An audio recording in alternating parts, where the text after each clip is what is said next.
Good morning, students. Today we are going to do third part of the chapter, that is part 2 in your chapter, and this is my third video on French Revolution. Part 2, Outbreak of the Revolution. We have seen all the causes of revolution. So now we are going to do how actually the revolution had taken place. So which is called as outbreak of the revolution. How suddenly the revolution had taken place.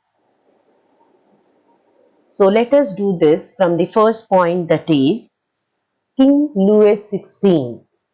He called a meeting of the Estate General. Now what do you mean by Estate General? It means a political body which the three estates sent their representatives. Estate General is a body, political body, or you can say it is a group of people who are the representatives of the three estates. It is a group or a body where the representatives of the three estates will be there. So that is called as Estate General. King Louis XVI, he called this Estate General to the House of Versailles, or which is called as a Palace of Versailles. So in the old regime in France, the monarch did not have the power to impose taxes according to his own will. So at that time, children, the church which I told you, that is the clergy, they also used to be very powerful. Sometimes even the monarch had to listen to this, even the clergies also. So only monarch could not take any decision regarding the imposing taxes. So he had to call for a meeting of the general estate, and the monarch could however decide when to call a meeting of this body. On 5th May 1789, Louis XVI called for an assembly of the Estate General. So King called for a meeting of the Estate General, and what was the agenda to call them?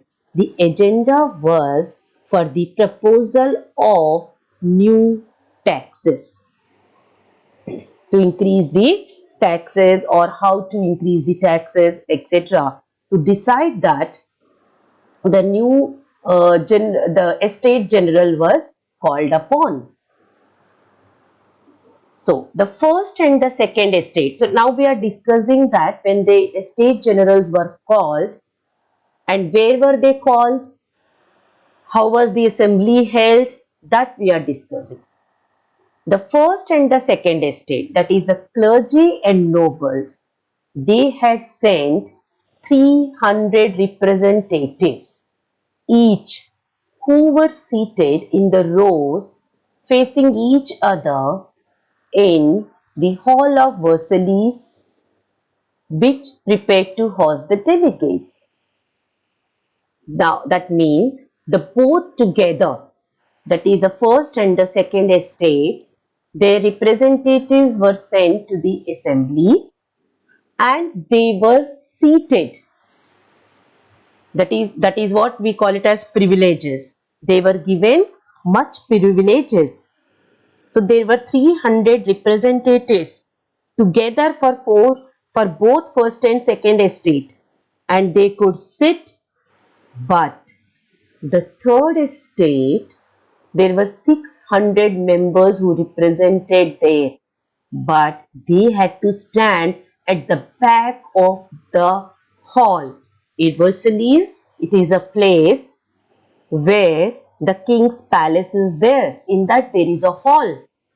So in that hall where the meeting was called, 300 members of first and second estate could sit, but 600 members of the third estate were made to stand at back. as the peasants. Why they were made to stand at the back? As the peasants, artisans and women were not denied even entry into the assembly. Even in these 600 members who were there, only those who were educated or who were little wealthy like merchants, only they were there. The poorer ones like the peasants, artisans, women were not at all allowed into the assembly hall, or they were not allowed to even go to the halls and represent their people. But these 600 members who were representing these poorer ones, they have taken their grievances in the form of letters. That means these poor people, they have given letters that what were their problems. Those problems were taken by those 600 members who were the representatives in the assembly hall for the third estate. But the grievances, they were not even heard by the king. They were denied. They were not heard also. Voting in the estate general in the past has been conducted according to the principle. Now, how was the voting done? In India, if I ask you, how is voting done in India? In India, when there is voting in our country, when there are elections, every individual person, irrespective of any caste, creed, religion, all are eligible to vote above 18 years, whosoever it is. But in France, it was not like that. It was a system where each estate had one vote. It is not each member had one vote, children. It is each estate. That means clergy had one vote, nobles had one vote, and the third estate had one vote. So, Louis XVI followed the same pattern. But the children, just think, if there are three votes, that is first estate one vote, second estate one vote, third estate one vote, and king wants to increase the taxes. Now you think what will happen? Will the king be able to increase the taxes? Will he get enough votes? Answer is yes. Why? Because clergies will vote to increase the tax. Nobles will also vote to increase the tax. So, two votes out of the three are in favor of increasing the taxes. So, definitely the king will increase the tax. But here there is a twist, children. What is the twist? Members of the third estate, they rejected it. They demanded that the voting now should be conducted by the assembly as a whole. That means where each member should have one vote. That is a twist.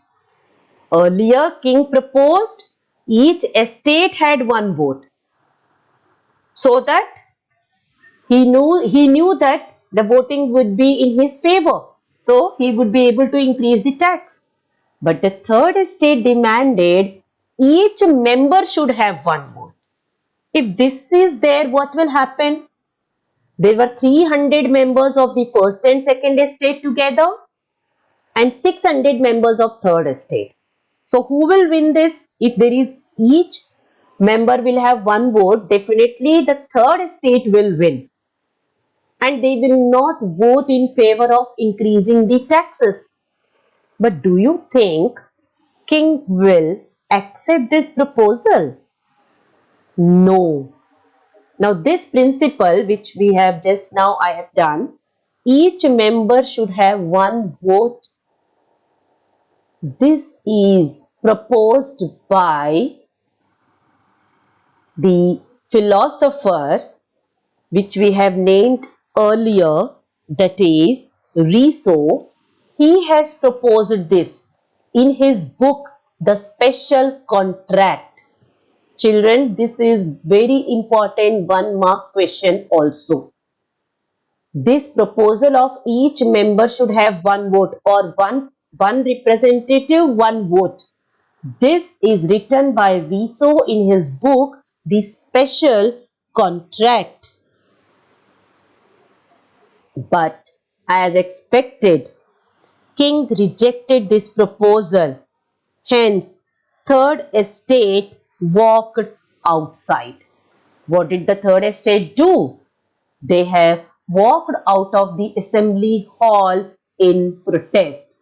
That means you can see now how the ground is being formed for the protest.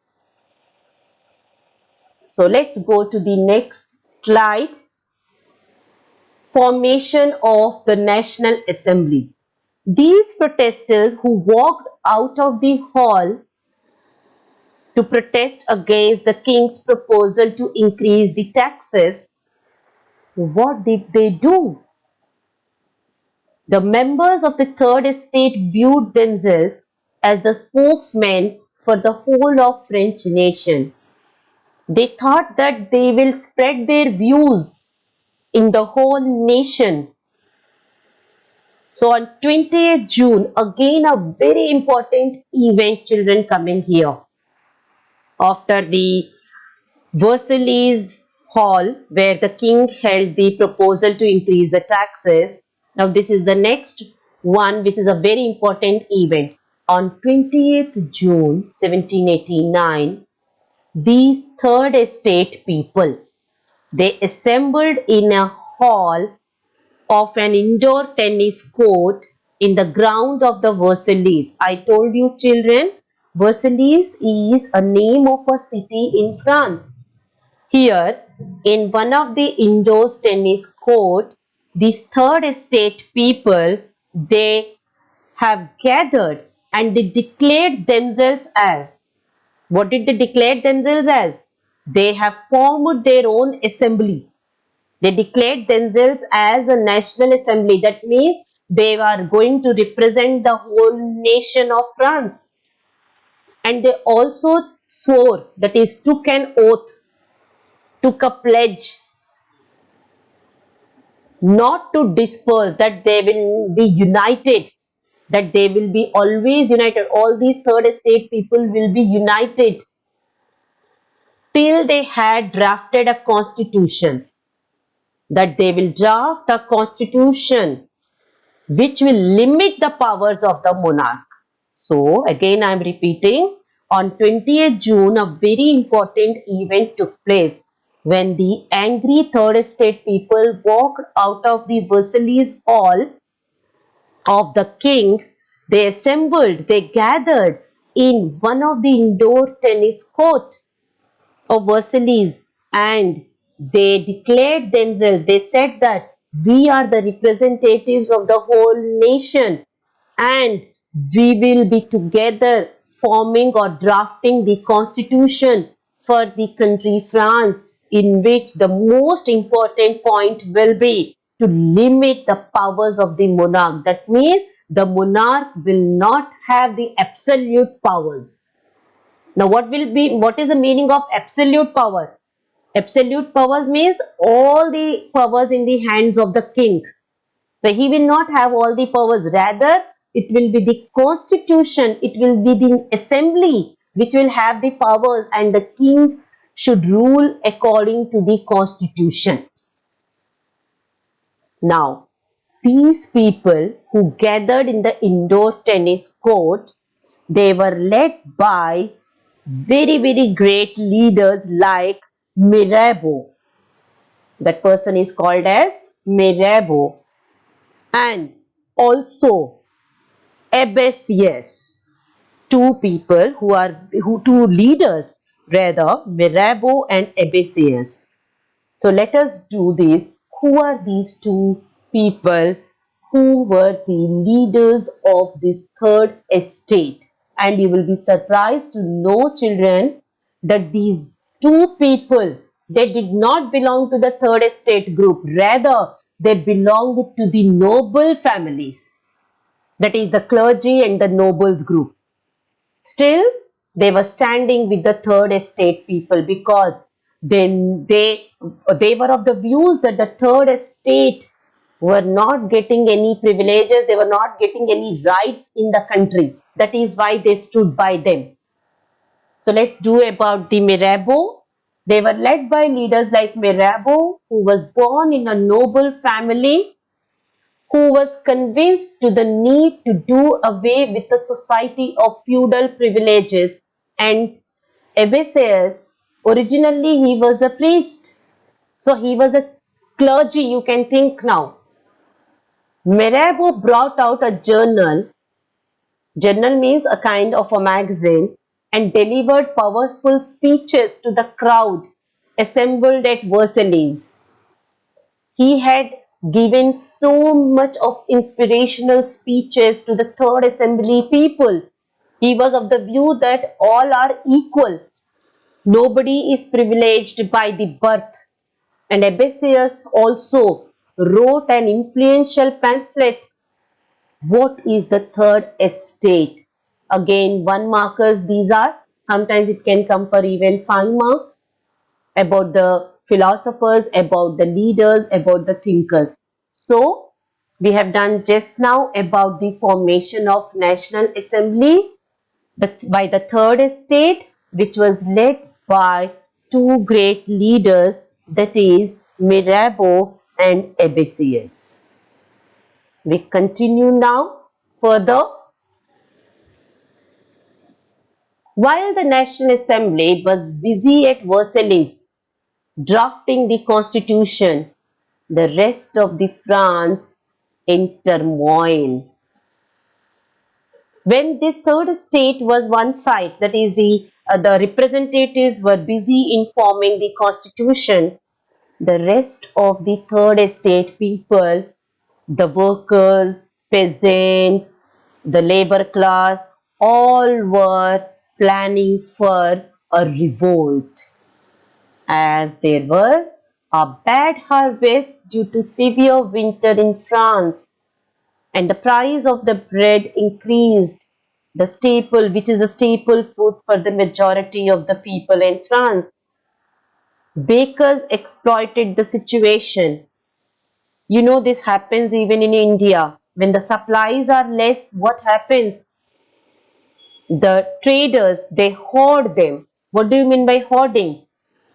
They store them so that, and they spread the news in the society that the supplies are less, and they increase the prices. Once the prices are increased, they will take out that hoarded supplies. That is what is the meaning of hoarding, which creates artificial scarcity. So these bakers, the bread bakers, they exploited, they took the advantage of the situation, and they hoarded the supplies of the wheat and bread and increased the prices.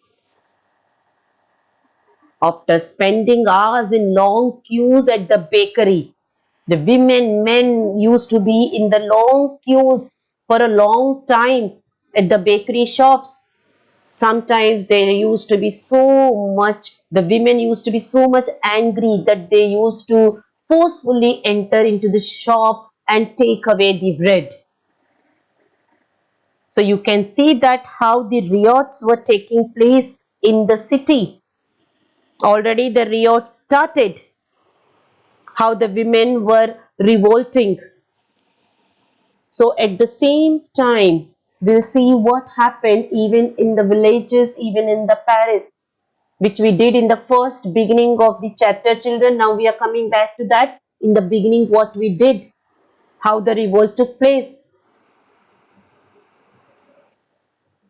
Even in the villages, the rumor spread from village to village that the king's army is going to fire upon the people, and also they are going to destroy the ripened crops.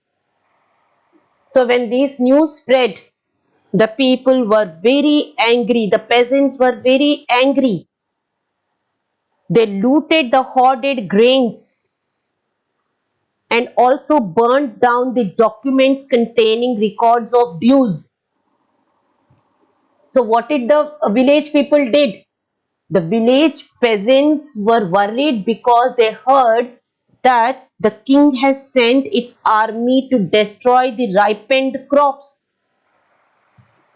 By hearing this, the peasants became very angry and feared, and they also destroyed chateaus.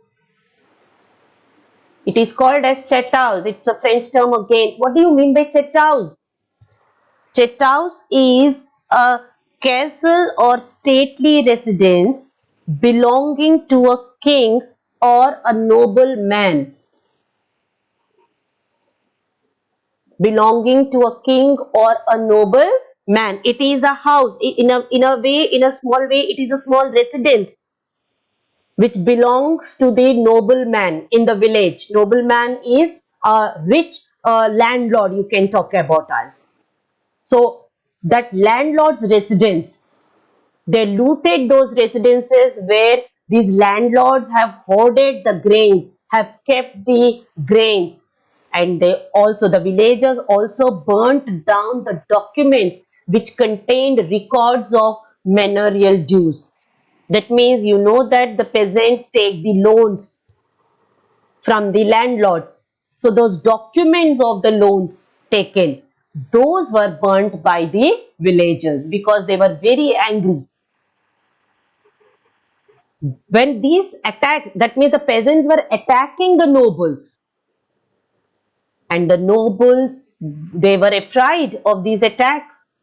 So a large number of nobles, they fled from their homes. They started running away from their homes, and also they migrated, even they left, some of them even left to the different countries which are neighboring countries. When this all was happening, that means in the whole country almost there is revolt already started. One side people were attacking the prison, on the other side in the villages the people were attacking upon the nobles and killing the nobles also. So Louis XVI, he sensed the tensed situation.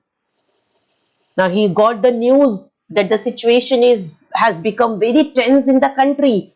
All people, third estate people are very much revolting against him. Finally, accorded recognition to the National Assembly. He said he is ready to recognize this National Assembly which is formed by third estate, and accepted that his powers would now be checked by the Constitution. This is a great transformation in the country, children. A great change, a great transformation. When the king saw that the whole country was revolting against him, he had to accept, and he agreed that now his powers will be limited and it would be checked by the Constitution. That means, if you want, you can write in your register that now the France has turned from absolute monarch to constitutional monarch. I am repeating, now France has turned from absolute monarch to constitutional monarch, because there was no other way. He had to accept the constitution which is framed by the National Assembly. So that is a great twist in the country. So on the night of 14th August 1789, National Assembly passed a decree. National Assembly passed a decree. Decree means, children, an official order by law. Who passed this decree? It is passed by National Assembly, which is framed by third estate people. So they passed a decree, which means an official order by law, which abolished the feudal system of obligation and taxes. So what did this official order read? The official order read that now onwards in France, there will be no feudal system. There will be no clergy, the three estates would not be there. There will be no privileges. Only the third estate will not pay the taxes. So that is what was declared by the National Assembly. Members of the clergy too were forced to give up their privileges. So the clergy's nobles had to give away their privileges. And tithes were abolished. We studied children tithes, the taxes which were collected by the clergies, that was abolished, that was removed. And lands owned by the church were confiscated, that the church, who were the richest people in the country France, because they owned all the lands of the country, they were forcefully taken away. Confiscated means forcefully taken away. Now by doing this, what is the result of this? The government had acquired assets worth at least 2 billion livres. It is not lives, children. You can correct the spelling over there. It is livres. It is the currency in the past.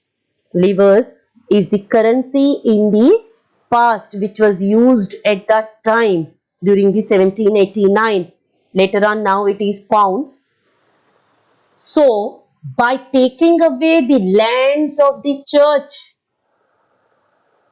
and the nobles' wealth, the government acquired a lot of wealth, at least or near about 2 billion livres of the wealth. So now the government has got its treasure. In the beginning of the chapter we did that. There was no treasure with the government. So they increased the taxes, and the taxes were had to pay only by the third estate. But now it is not so. Now the government had got the assets. And finally, France becomes a constitutional monarchy, which I have told you just now. The France had become constitutional monarchy. That means there is a transformation from absolute monarch to constitutional monarch. Children, today this is what I wanted to do in this video, because the next part we will continue of drafting of the French Constitution.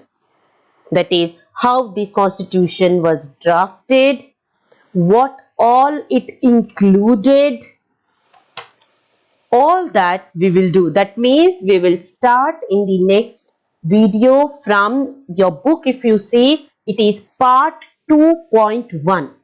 Till part 2 I have completed, children. Now what you can do is, children, you can listen to this video again and again. And if you listen to it, I am sure you will be able to understand whatever till now we have done. And also learn all the important points, terms which I have discussed with you.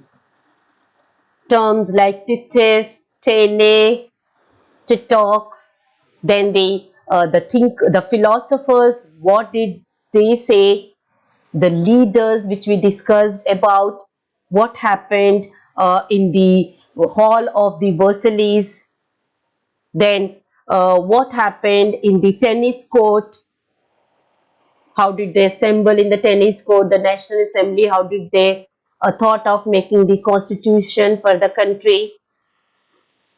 Children, you have to learn all this. It is like a story which you have to learn, children. You cannot mug up everything. You have to learn it like a story. Then only you have to understand it like a story. Then only you will be thorough in this chapter. Further, you have some YouTube videos also based on this chapter. So you can go through those videos also. which I'll be also sending at the end of the chapter. Once I'll revise, then I will have even a interactive session with you children. If you have any doubts, I will clear in that interactive session also once I complete the chapter. So that's all for today children. Have a good day.